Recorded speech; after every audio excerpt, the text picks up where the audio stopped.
Topic presence of mind. What is presence of mind कि late आपके पास कोई situation ऐसी आ जाती है, उस टाइम आपकी कोई हेल्प के लिए नहीं है, तो व्हाट वी विल डू, हम दैट टाइम क्या करेंगे जब हमारे पास कोई हेल्प के लिए नहीं है और सेकंड्स का टाइम है।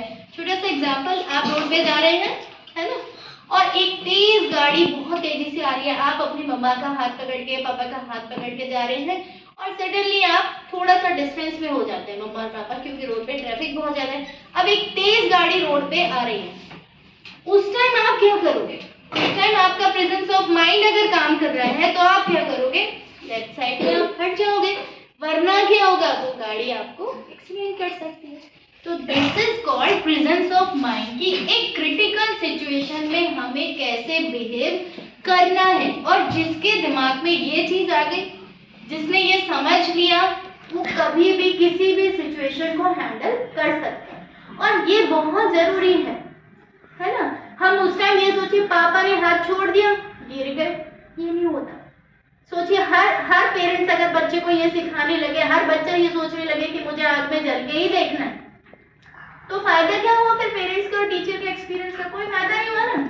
हमेशा हमें जल के थोड़ी देखना। हमारे पेरेंट्स ने बता दिया आग जलाने का काम करते हैं, तो दिमाग में रखिए आग जलाने का ही काम करती है। Should stay away from this, understood? उससे हमेशा दूर ही रहना है, ठीक है। जब बहुत ज्यादा ठंड होती है तो ये पता ही है हमें कि हमें स्वेटर वियर करना है, कोई कहेगा थोड़ी, पता चल गया तो बस स्वेटर वियर ही करना है ना। ये कहलाता है आपका प्रेजेंस ऑफ माइंड कि किस सिचुएशन में आप कैसे काम करते हो। एग्जाम है, कोई क्वेश्चन आपका बिना पढ़ा हुआ आ गया है, अब आपको करना तो है ही, पीछे वाले से जाइए, रिकॉल करिए अपनी मेमोरी को कि इस सिचुएशन पे मैम ने क्या बताया था, उस स्टोरी से रिलेट करिए और आंसर लिख डालिए। हो सकता है सही हो जाए, रॉन्ग तो है ही। अगर आपने अटेम्प्ट नहीं किया तभी मार्क्स तो आपको मिलेंगे नहीं, लेकिन आपने अटेम्प्ट किया और वो सही हो जाता है तो आपको मार्क्स मिल जाता है। अब एक स्टोरी, एक पेड़ होता है, बहुत घना पेड़ होता है ना, उसके पेड़ के नीचे आप कभी भी देखिएगा, जितने भी घने पेड़ होते हैं, जैसे बरगद का पेड़ हो गया, वो 50, 60 या 100 ईयर्स अगो के भी होते हैं, पुराने होते हैं, तो पेड़ों के नीचे हमेशा जो रेड है वो बिल बना लेते हैं, स्नेक भी बना लेते हैं और रेड भी, है ना, होल बना लेते हैं। तो एक चूहा एक पेड़ के नीचे रहता है ना, ये आपका ट्री है और यहाँ पे एक बिल में चूहा रहता है। अब जब भी चूहे को दिखता था कि बाहर से कोई भी आ रहा है, क्योंकि कैट भी चूहे को खा जाएगी, डॉग भी खा जाएगा, फॉक्स भी खा जाएगा, है ना, तो जब ऐसी सिचुएशन आती थी तो चूहा क्या करता था, अपने होल में वापस चला जाता था, अपने बिल में चला जाता था। एक बार चूहे के पास में यहाँ पे कैट आती बाहर, और कैट उसको बहुत अच्छी अच्छी मीठी मीठी बातें कहती कि चूहे तुम मेरे दोस्त हो, बहुत सारी बातें। लेकिन चूहा क्या कहता, उसका प्रेजेंस ऑफ माइंड है नहीं, कैट और रेड तो कभी फ्रेंड हो ही नहीं सकते, तो वो बाहर नहीं आता, ठीक है। कैट ऊपर भी चढ़ जाती, ब्रांचेस में भी चढ़ जाती, तब भी रेड नहीं आता बाहर। जैसे कैट मूव ऑन हो जाती, रेड आता बाहर और अपने अनाज के दाने खा के वापस अपने होल में चला जाता, सेफ रहता। एक बार क्या हुआ, फॉक्स आई, ये कौन आई थी पहले, कैट, फिर आता है फॉक्स। अब फॉक्स भी रेड को खाना चाहता है, फॉक्स आ गया, है ना, फॉक्स भी खाना चाहता है, लेकिन रेड तब भी बाहर नहीं आया, अपने होल में ही रहा, ठीक है। फिर नेवला आ जाता है, नेवला वो होता है जो स्नेक को खाता है, ठीक है। अब नेवला भी रेड को खाना चाहता है ना, तो फिर भी रेड क्या करता है, नहीं आता। कैट पेड़ पे चढ़ सकती है कुछ हद तक, फॉक्स भी चढ़ सकता है थोड़ा सा, नेवला भी, लेकिन रेड बहुत ऊपर तक चढ़ पाता है। तो रेड अपनी जान कैसे बचाता, कभी तो होल के अंदर चला जाता, कभी ट्री की, बड़ा ट्री था तो बहुत ऊपर तक चला जाता और अपनी जान बचा लेता। एक बार रेड चारों तरफ से घिर गया, कैसे घिर गया कि यहाँ जो कैट थी उसको शिकारी ने जाल बिछाया हुआ था, और वो रेड जैसे ही रेड को खाने के लिए वो आती है, उस जाल में ये कैट फंस जाती है, ठीक है।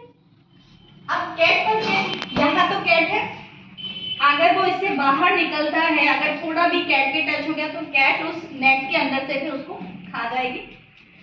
ऊपर चढ़ता है तो फॉक्स भी खड़ी है, और थोड़ा बाहर निकलता है तो यहाँ पे नेवला भी खड़ा है, ये नेवला इस तरफ खड़ा है। रेड क्या है, जान तो बचानी है, और तीनों तरफ उसके लिए मुसीबतें हैं, है? रेड क्या करता है, थोड़ा सा बाहर निकलता है, फॉक्स ऊपर चढ़ गई है, नेवला ट्री के दूसरे साइड खड़ा है। रेड अपने होल से बाहर आके क्या करता है, कैट से बातें करता है। जैसे ही वो कैट से बातें करता है तो नेवला कैट से डरता है। नेवला क्या सोचता है, कैट और रेड तो फ्रेंड्स बन गए, ठीक है। तो जो नेवला है वो रेड के पास नहीं आ पा रहा, उसको दिमाग में क्या आया, कैट और रेड तो फ्रेंड्स हैं। अब और वो फ्रेंड्स भी नहीं थे। रेड उस टाइम क्या कह रहा था कि कैट अगर मैं तुम्हें ऐसे ही छोड़ देता हूँ तो शिकारी आएगा, है ना, शिकारी आएगा और तुम्हें ले जाएगा, ठीक है, ले जाएगा। तो वो कैट कहती है हाँ ये तो तुम ठीक कह रहे हो। तो कहता है, कैट से कहता है कि तुम अगर फॉक्स और नेवला को जोर से डरा दो शाउटिंग करके तो ये दोनों भाग जाएंगे, मैं तुम्हारा नेट कट कर दूंगा, तुम फ्री हो जाएगी, है ना, ठीक है। फॉक्स कैट मान लेती है ये बात। अब जब जैसे ही रेड ने कैट को ये बोला कि हम तो फ्रेंड्स हैं, ये चीज देख के फॉक्स और नेवला वहां से भागे, दोनों भागे। अब रेड क्या हुआ, रेड फ्री हो गया, ठीक है। अब जैसे ही नेवला और फॉक्स चले गए तो रेड क्या सोच रहा है, अपने आप को सेफ फील कर रहा है। कैट कहती है अब आप अपना प्रॉमिस पूरा करिए, है ना, अब आप अपना प्रॉमिस पूरा करिए, मेरा नेट काट दीजिए, काट दीजिए। तो रेड क्या, अब इसका प्रेजेंस ऑफ माइंड सुनिए। रेड क्या कहते हैं, नहीं, अगर मैंने आपका नेट काट दिया आप तो मुझे अभी खा जाओगी, आप तो मुझे अभी खा जाओगी, है ना। और बात भी ठीक है क्योंकि कैट तो बहुत बहुत ज्यादा कनिंग नेचर की होती है ना। रेड नहीं काटता, क्या करता, अपने होल में वापस चला जाता, सेफ हो गया। कहता है जब शिकारी आएगा, जब हंटर आएगा तब मैं आपका नेट कट कर दूंगा, ठीक है। सुबह हंटर आता है, कैट ने अपनी जो भी उनकी जो साउंड होती है वो निकाल के रेड को संदेशा दे दिया कि हाँ शिकारी आ रहा है डॉग के साथ, क्योंकि डॉग कैट को खा जाते हैं, शिकारी आ रहा है। कैट ने संदेशा दे दिया, रेड बाहर आया, उसने फटाफट से कैट का रेड काट दिया, तो कैट भागी और वो हंटर से बच गई। रेड का प्रिजन ऑफ माइंड दिखाई दिया, कैट को सेव कर दिया क्योंकि उसको दोस्त कहा था। अब कल तो वो दोस्त कह रहा था कैट को कि हाँ हम दोस्त हैं, आज भी दोस्ती कह रहा है। अब जैसे ही कैट फ्री हो गई, कैट को फ्री उसने क्यों किया, सिर्फ हंटर से बचाने के लिए किया, ऐसे नहीं, अपने लिए नहीं किया। अगर वो उसको फ्री कर देता तो वो रेड को खा जाती, ठीक है। अब हंटर से फ्री हो गई कैट, अब वो वापस होल में चला गया रेड। रेड को अब कैट बुलाती है बार बार, आ जाओ बाहर, हम तो दोस्त हैं, आपने कहा था हम तो दोस्त हैं।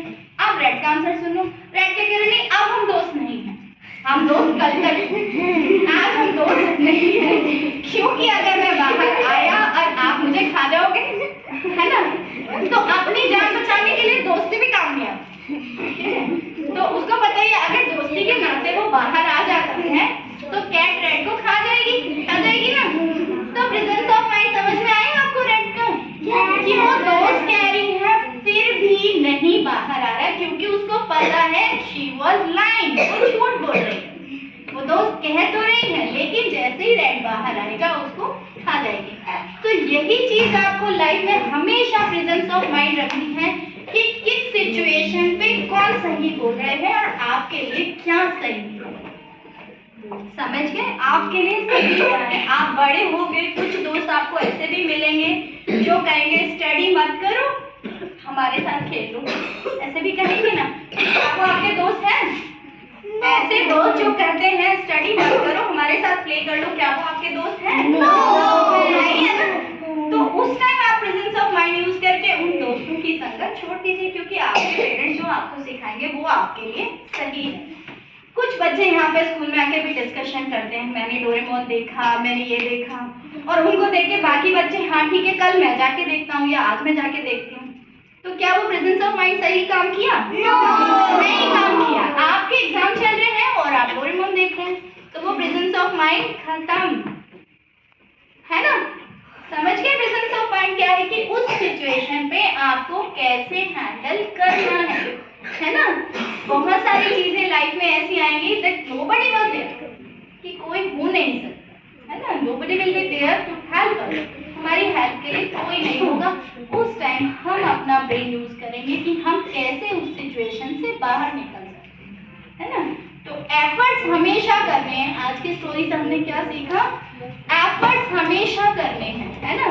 किसी भी सिचुएशन से बाहर निकलने के लिए हमें एफर्ट्स करते रहना है, चाहे वो कितनी भी वर्स्ट सिचुएशन हो। कितनी भी वर्स्ट सिचुएशन वर्स्ट होगी ना, इजी को तो आप हैंडल कर ही लोगे। आप किसी पार्टी में गए, वहां जाके केक ही खाना, वो तो हैंडल हो ही गई। और आप किसी पार्टी में जाते हो, आप छूट जाते हो या आपको चोट लग जाती है, तब आपको क्या करना है? वो है वर्स्ट सिचुएशन, जब आपकी कोई हेल्प नहीं कर सकता। तो आपको अपने आप को सेफ रखने के लिए, अपनी स्टडी कंटिन्यू करने के लिए हमेशा माइंड को प्रेजेंस रखना है। ये नहीं उसने ये बोला, उसने ये बोला और हम चल दिए साथ में, नहीं। हमेशा एक कहावत है, सुनिए सबकी, करिए मन की। सबकी सुनिए, टीचर्स की भी सुनिए, पेरेंट्स की भी सुनिए, लेकिन करना क्या है? टीचर्स और पेरेंट्स तो हमेशा आपको सही बोलेंगे। आपके जितने भी दोस्त हैं, आप सबकी सुनिए, करिए वो लाइफ में जो सही है। ठीक है, आप अभी छोटे बच्चे हैं, बड़े स्कूल में जाएंगे, आपको ऐसे भी दोस्त मिलेंगे जो आपको गलत राह पे ले जाने वाले होंगे, लेकिन सुन लीजिए, जाना नहीं, ठीक है, जाना नहीं है। तो ये स्टोरी हमेशा याद रहेगी कि कैसे रेड ने अपने आप को कैसे बचाया। ठीक है, ठीक है। और ये सुनने में जितनी इजी लग रही है ना, वो सिचुएशन बहुत ज्यादा क्रिटिकल थी, क्योंकि नेवला बहुत फास्ट चलता है, फॉक्स बहुत डेंजरस होती है। प्रैक्टिकल लाइफ में it was very dangerous situation. समझ आ गया? So that's all for today.